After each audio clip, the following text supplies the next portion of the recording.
Morning, everyone. For this morning, the rainfall is in the process of moving into the area, and we could see some localized heavier rainfall, 90% chance for rain this morning. Then by this afternoon, rain chances go down to about the 50 to 60%, rain becoming a little more scattered during the afternoon hours. Full details on that forecast and a look at Storm Team 10 in just a few minutes. Your news begins now. Right now, another man is in jail after being caught human trafficking. We speak with an attorney who says this is an ongoing issue. And Lafayette police investigating a shooting that left a man in critical condition, plus an arrest has been made. Live from Acadiana, your local news leader, this is Passe Partout.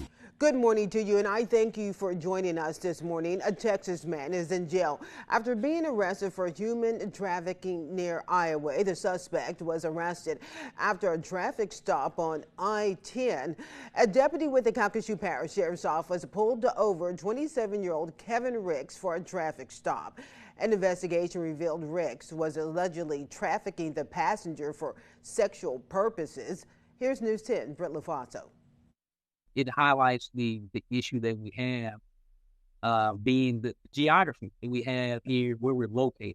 U.S. Attorney for the Western District of Louisiana, Brandon Brown, explains West Louisiana has two major interstate corridors coming from Texas, I-10 and I-20. A lot of people are trafficked on the border from Mexico, from Texas, from the western part of the United States, headed to the East Coast. So we see a lot of people that are just not passing through it intend to pass.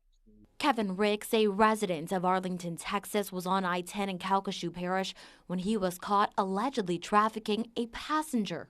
While investigators say this victim was being trafficked for sexual purposes, Brown says there are other kinds of human trafficking that happens here. We also have forced labor. Brown highlighted the case of a Pineville man who was recently convicted of pulling children from school and forcing them to bake and sell brownies to support him financially, while he also sexually abused them. He says kids, teens, the elderly, and those with disabilities are most likely to be trafficked, and usually there are signs. You see an individual in a restaurant eating and with 2 or 3 kids, and he won't let eat, for example. That may be indicative of human trafficking. While January was Human Trafficking Awareness Month, Brown says it's an issue that happens every day. Stay vigilant. Keep your eyes open.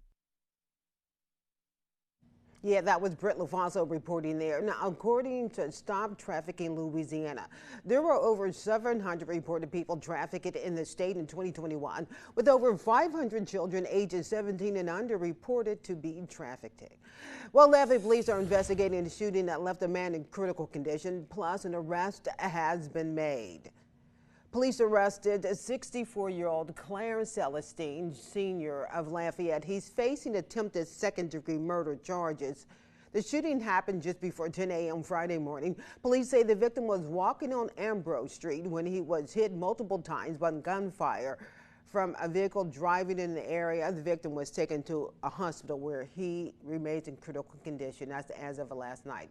This is the 6th shooting with Lafayette police have responded to with injuries since the beginning of year 2024.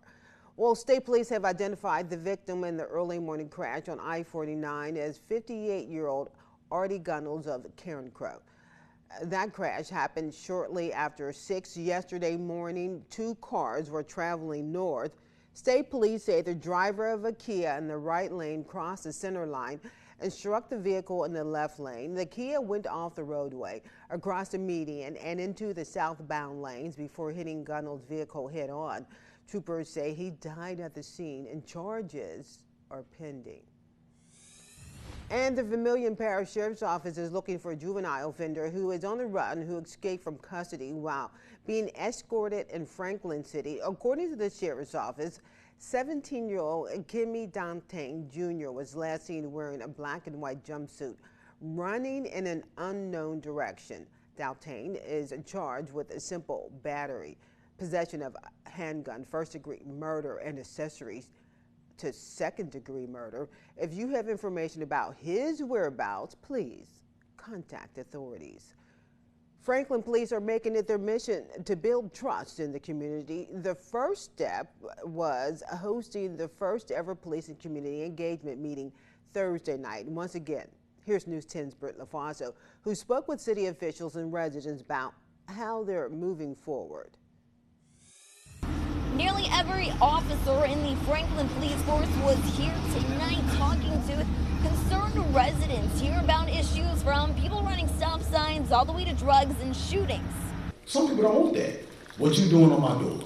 Franklin Police Chief Cedric Handy has been in office for less than a year, though he knows his priorities. The thing about it is being transparent. The more you're transparent, you can have a foundation of trust, and that's what I'm trying to build. Mayor Eugene Folkard appointed Handy as chief last year after the former chief resigned for health reasons. The duo share the same passion. Trust is a two-way street. The community have to have a trust factor with the police department, and the police department have to have a trust factor with the community. To build that trust, Chief Handy organized the first ever police and community engagement meeting. It's something the community welcomed with open arms. And so this is a good opportunity for us to come and have a seat at the table, whereas we can hear the input. Chief Handy says since May, crime in Franklin has been cut in half, but that's not his only goal. We hope to reestablish that strong relationship with the community. And once that's done, then we can start to build the next chapter in the future of Franklin. Since this first meeting was so productive, the chief says he'd like to have these community meetings at least several times a year. Reporting in Franklin, Britt LaFonso, KLFY News 10. Trevor Sonye over in the